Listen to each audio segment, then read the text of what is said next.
Picture this. You wake up to the sound of something growling in the distance, and it's not your stomach begging for breakfast. No, it's a saber-toothed cat sizing you up like you're the main course at a prehistoric buffet. There's no coffee to kickstart your day, no phone to check your notifications, and definitely no cozy bed to crawl back into. Just you, a pointy stick, and a world that seems hell-bent on making sure you don't live to see tomorrow. If you've ever wondered what it would be like to be born in the absolute worst moments in human history, you're in for a wild ride. Today we're diving into the darkest, most brutal eras. Our ancestors somehow survived times when being human felt like signing up for a survival show with no prize money, no script, and no guarantee you'd make it to the end credits.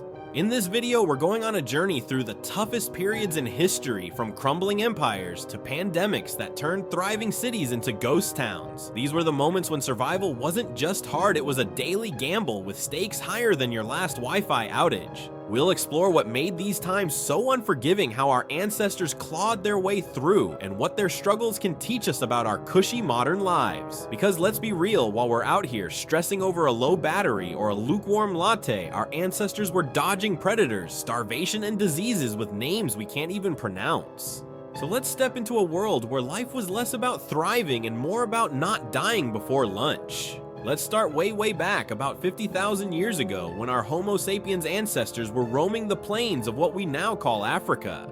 This wasn't a time of grand civilizations or Wi-Fi hotspots. This was the Paleolithic era, and the world was a terrifying place. You weren't at the top of the food chain, far from it. You were sharing the neighborhood with lions, hyenas, and those saber-toothed cats that could rip through you faster than you can swipe left. Your toolkit, a few sharpened stones, maybe a stick you optimistically called a spear, and a whole lot of hope.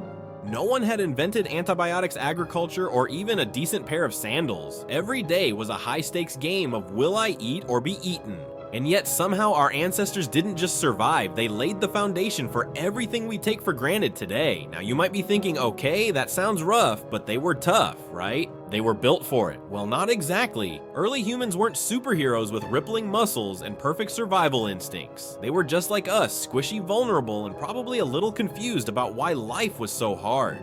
What set them apart was their brains. Survival back then wasn't about being the strongest or the fastest, it was about being clever.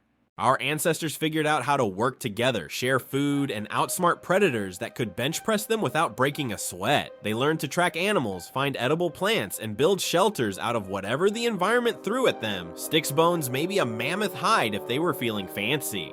But let's not sugarcoat it, life in the Paleolithic wasn't a camping trip with marshmallows and sing-alongs. It was brutal. Imagine waking up every day knowing you might starve, freeze, or get mauled before sunset.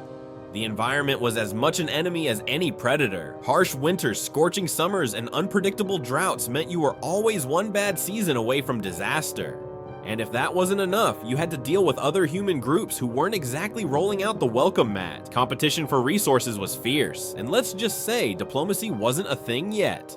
If another tribe wanted your cave or your hunting grounds, you either fought or you ran. No wonder our ancestors didn't have time to invent TikTok, they were too busy trying not to become lunch. Compare that to today. We're sitting in air-conditioned rooms ordering food with a tap on our phones and complaining when our delivery takes more than 20 minutes. If our ancestors could see us now, they'd probably roll their eyes so hard they'd invent the wheel on the spot. But here's the thing, their struggles weren't just about surviving the moment. Every decision they made, every hunt, every fire, every step into the unknown was a step toward building the world we live in now. Their ingenuity and resilience are why we're here, but it's also a humbling reminder of how fragile survival can be when the odds are stacked against you. So why was this one of the worst times to be born? It wasn't just the predators or the lack of modern conveniences. It was the sheer unpredictability. You could be the smartest person in your tribe, but if a storm wiped out your food supply or a rival group decided your cave looked cozy, it was game over. And yet our ancestors kept going. They didn't have instruction manuals or YouTube tutorials, but they had grit, teamwork, and a knack for problem solving that we're still benefiting from today. But was the Paleolithic the worst of the worst? Or did things get even dicier as time went on? What happens when you fast forward a few millennia and swap predators for something even scarier like a plague that could wipe out half a continent? Stick around, because we're about to find out just how much worse things could get for our poor ancestors. If you think dodging a saber-toothed cat sounds bad, wait until you hear about a world where a tiny flea could end your entire family line. How did they survive that? And what can their struggles teach us about facing our own challenges today? Let's keep going and find out.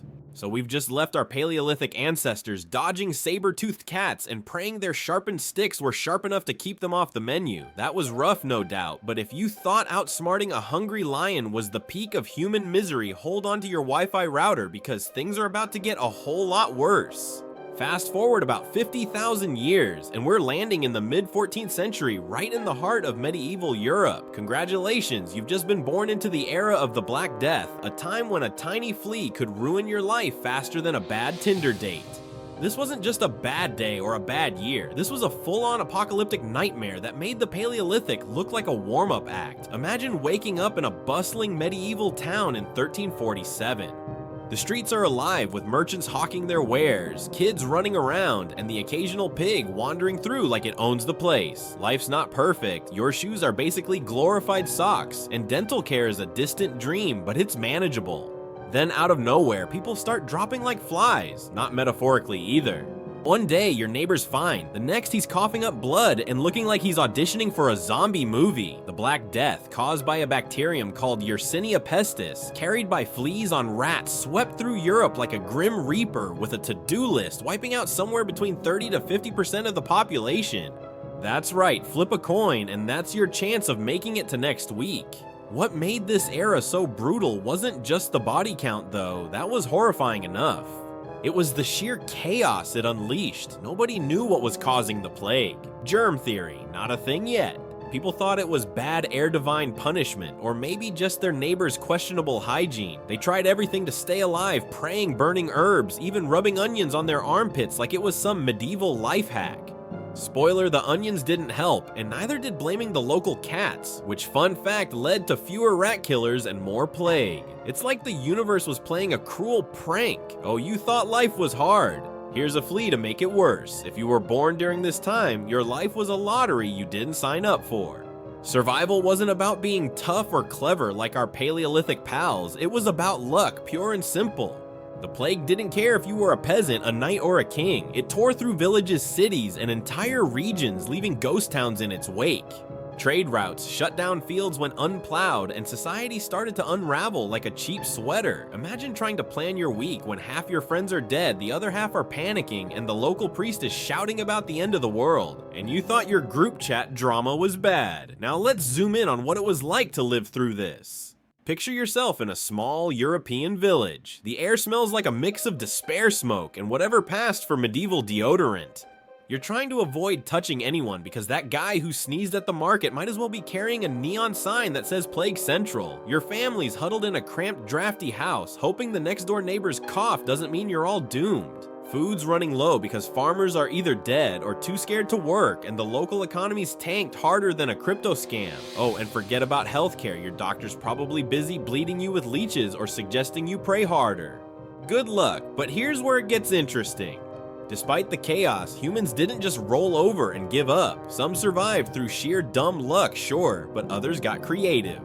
Communities started isolating the sick early quarantine vibes, though they didn't call it that. Merchants and travelers were turned away from towns to stop the spread. And a few sharp minds started noticing patterns like how the plague seemed to follow trade routes or pile up in crowded cities. These weren't scientists with lab coats, they were regular people piecing together clues in a world gone mad. It's like they were playing detective with no rulebook, no Google, and a ticking clock. Of course not, everyone was a hero. Some folks turned on each other blaming minorities or outsiders for the plague, which led to violence and even more suffering. Others abandoned their families or fled to the countryside only to find the plague was already there like an uninvited guest who keeps showing up. And then there were the flagellants, groups of people who thought whipping themselves in public would appease an angry deity.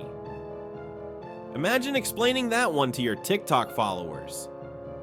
Yeah, I'm just gonna beat myself with a stick to stop the apocalypse. Like and subscribe, let's take a step back and laugh at ourselves for a second. Today we lose our minds if our Amazon package is delayed by a day, or our coffee order gets messed up. Meanwhile, our ancestors were out here trying to survive a world where a flea bite could end your whole family tree. We've got apps to track our steps. Our sleep, our calories. Imagine handing one of those fitness trackers to a medieval peasant. Congrats, you walked 10,000 steps today. Mostly running from the plague. They'd probably trade it for a loaf of bread or a slightly less flea-infested blanket. So what's the big takeaway from this nightmare? The Black Death wasn't just a health crisis, it reshaped society. The massive death toll led to labor shortages, which gave surviving workers more bargaining power. Peasants started demanding better wages and conditions, kind of like the world's first labor strike, but with more boils. It also shook people's faith in institutions like the church, paving the way for big changes like the Renaissance and the Reformation. In a weird way, this horrible time planted the seeds for progress, proving that even in the darkest moments, humans find ways to adapt and move forward. But was the Black Death the absolute worst time to be born? Or were there other moments in history that could give it a run for its money? What happens when you combine war, starvation, and a society on the brink of collapse? And how did our ancestors keep pushing through when the world seemed determined to wipe them out? Let's keep going because the story of human survival gets even wilder from here. If a tiny flea could cause this much chaos, what's next on the list of reasons you didn't want to be born back then? Stick around to find out. So we've just survived the Black Death, where a tiny flea turned medieval Europe into a horror show, wiping out half the population and making everyone question their life choices, especially the ones involving onions as a cure. You'd think humanity would catch a break after that, right? Nope. Let's fast forward a few hundred years to the early 17th century, specifically the 30 Years' War, which kicked off in 1618 and turned Central Europe into a chaotic mess that makes your worst family reunion look like a picnic. If you thought dodging plagues was bad, try being born in a time when war, famine, and disease teamed up like the ultimate villain squad to make life absolutely miserable. Imagine you're a peasant in the Holy Roman Empire, somewhere in what's now Germany.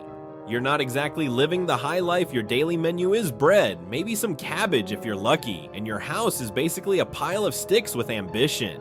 Then, out of nowhere, Europe decides it's time for a massive, messy war over religion, politics, and who gets to boss everyone around. The 30 Years' War wasn't just a single battle, it was a 30-year-long slugfest involving half the continent. Armies from Sweden, France, Spain, and a dozen other places were stomping through your village, treating it like their personal playground. And guess what? They weren't there to hand out candy.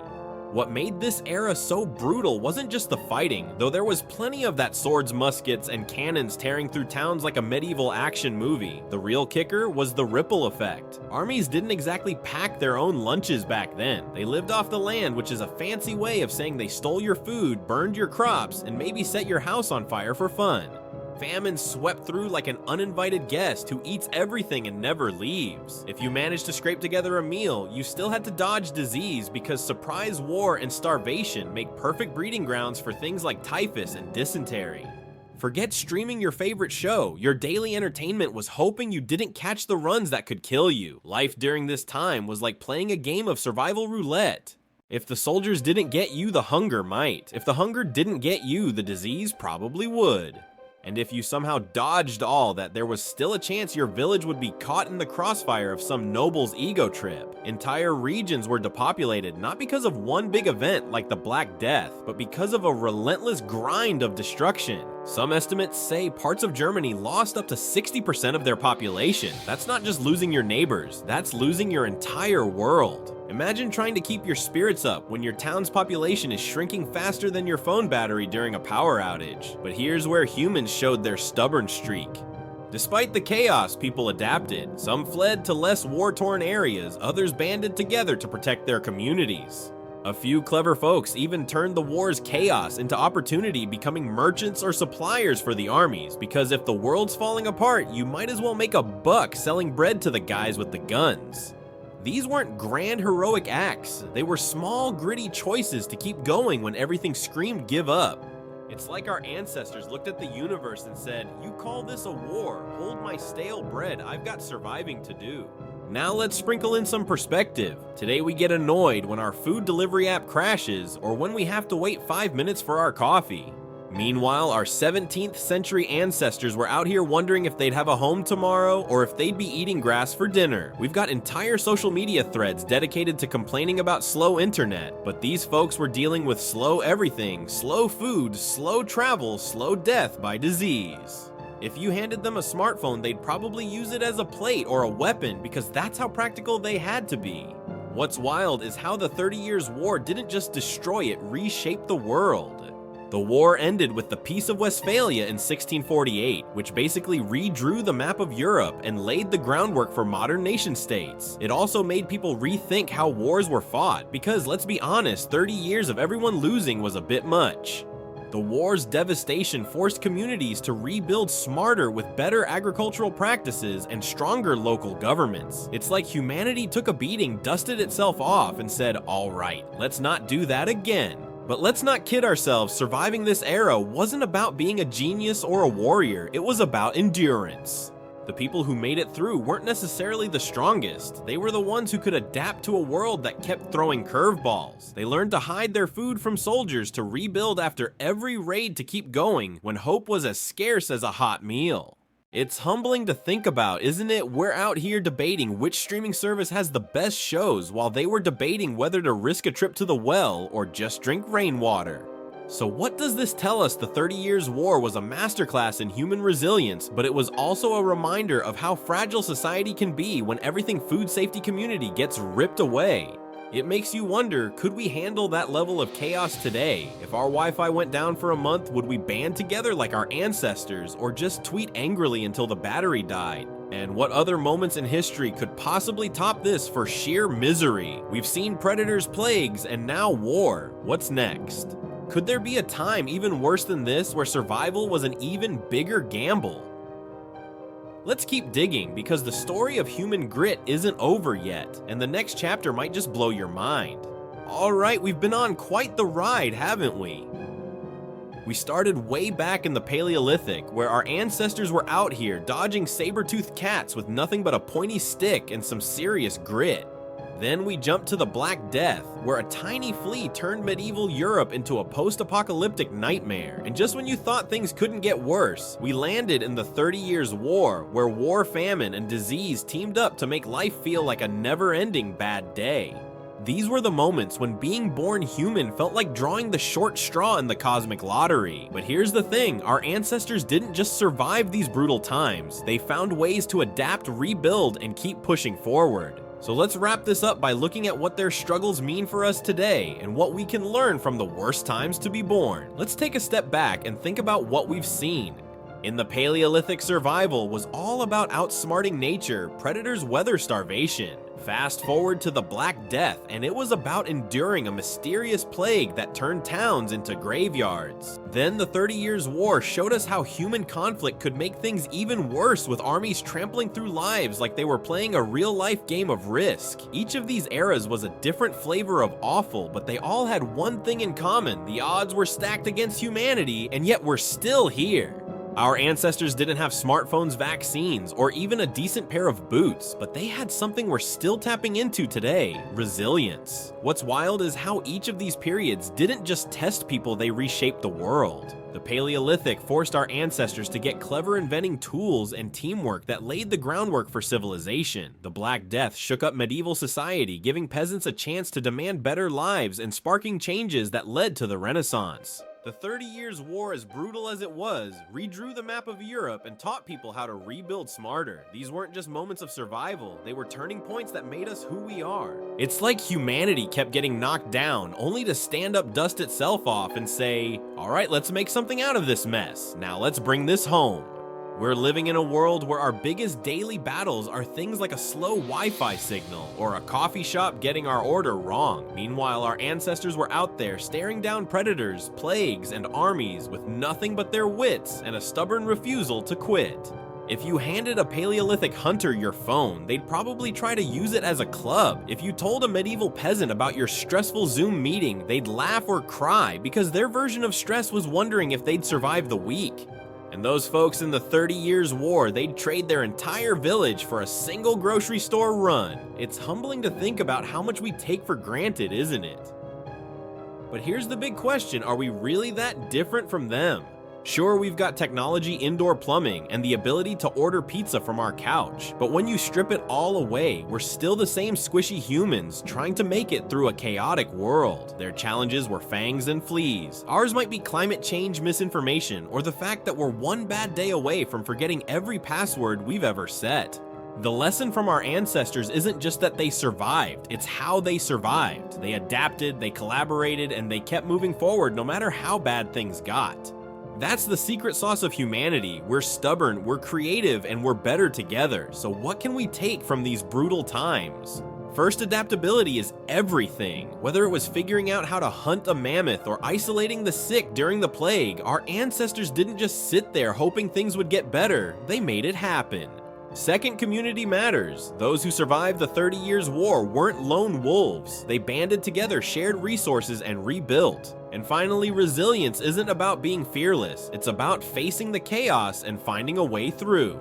Today, we might not be fighting off predators, but we've got our own battles, from mental health struggles to global crises. Maybe we can learn a thing or two from those who came before us about rolling with the punches. Let's pause and reflect for a second. If you were dropped into one of these eras, the Paleolithic, the Black Death, the 30 Years' War, how long do you think you'd last? Could you outsmart a hungry lion with just a stick? Survive a plague with nothing but a prayer and a bad onion? Or keep your cool while armies burned your village down? It's a lot to think about, right? And here's the kicker. Our ancestors didn't just survive these nightmares, they built the foundation for our world. So maybe, just maybe, we've got a bit of that same grit in us waiting to be tapped when life throws its next curveball. Before we go, let's dream a little. Imagine a world where we take those lessons, adaptability, community, resilience, and apply them to today's challenges. Maybe we'd be better at tackling big problems like climate change or social division. Maybe we'd spend less time arguing on the internet and more time working together like our ancestors did when their lives depended on it. Their story isn't just a history lesson, it's a reminder that we're capable of more than we think, even when the world feels like it's falling apart. So that's it for our journey through the worst times to be born as a human. If this video got you thinking about how tough our ancestors had it, or how soft we've got it, drop your thoughts in the comments below. Which era do you think was the absolute worst to live through? And do you think you'd have what it takes to survive? Let's get that conversation going. If you enjoyed this dive into history's darkest moments, give this video a like, share it with your friends, and hit that subscribe button so you don't miss our next adventure.